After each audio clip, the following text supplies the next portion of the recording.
उपमुख्यमंत्री एकनाथ शिंदे आपल्यासोबत फोनच्या माध्यमातून जोडले गेलेले आहेत।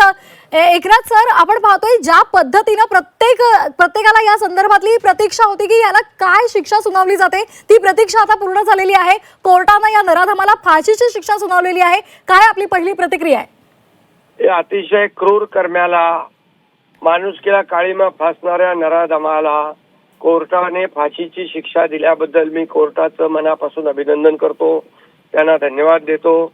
आणि अतिशय कमी वेळामध्ये पोलिसांनी देखील सर्व आपलं ताकद पणाला लावून अगदी शॉर्ट पिरियडमध्ये 2 आठवड्यामध्ये चार्जशीट फाईल केली आणि एक सगळ्यांनी मिळून दिवस रात्र एक केला आणि या केसमध्ये सगळे धागेदोरे, सगळे पुरावे आणि अशा प्रकारची केस पुटअप केली। रेअरेस्ट मधली रेअरेस्ट केस अशा प्रकारचा उल्लेख न्यायाधीश महोदयांनी केला आहे।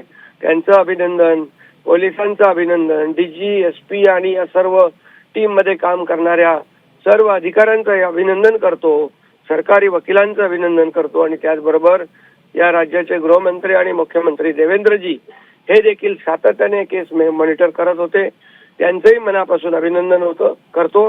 आमची सरकारची भूमिका हीच होती की अगदी फास्ट ट्रॅक वर घेऊन समाजाला एक मेसेज गेला पाहिजे की याच्यात फाशी होणं आवश्यक आहे, फाशीपेक्षा त्याला कमी सजा होताच कामा नये अशा प्रकारचं त्याचं कृत्य होतं आणि म्हणून अशा प्रकारची वृत्ती ठेचून काढली पाहिजे यासाठी आणि पुन्हा अशा प्रकारचा गुन्हा करण्याचं धाडस कोणी करता कामा नये यासाठी ही फाशीची सजा आवश्यक होती। आता त्याला तात्काळ फाशी दिल्यानंतर एक मेसेज गुन्हेगारांमध्ये जोरदार जाईल आणि समाजाला खऱ्या अर्थाने त्याचा फायदा होईल।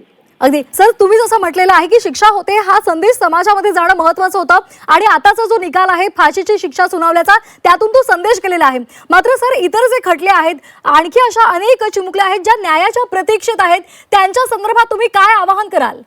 त्या देखील केसेस अशाच प्रकारे अशाच अधिकाऱ्यांच्या मार्फत फास्ट ट्रॅक वर घेऊन सगळे पुरावे जे काय एव्हिडन्स आहेत ते सगळे फुल प्रूफ गोळा करून कोर्टासमोर फाशीची शिक्षा अशा प्रकारच्या ज्या केसेस आहेत त्यामध्ये देखील सरकार करणार।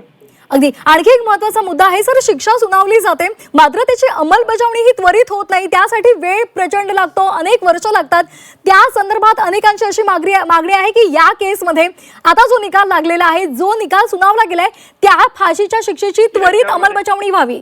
बिलकुल त्वरित अंमलबजावणी होईल। यामध्ये कोर्टाने पॉक्सोला देखील फाशीची सजा सुनावली आहे, रेप केसमध्ये देखील फाशीची सजा सुनावली आहे आणि मर्डर मध्ये देखील फाशीची सजा सुनावलेली आहे।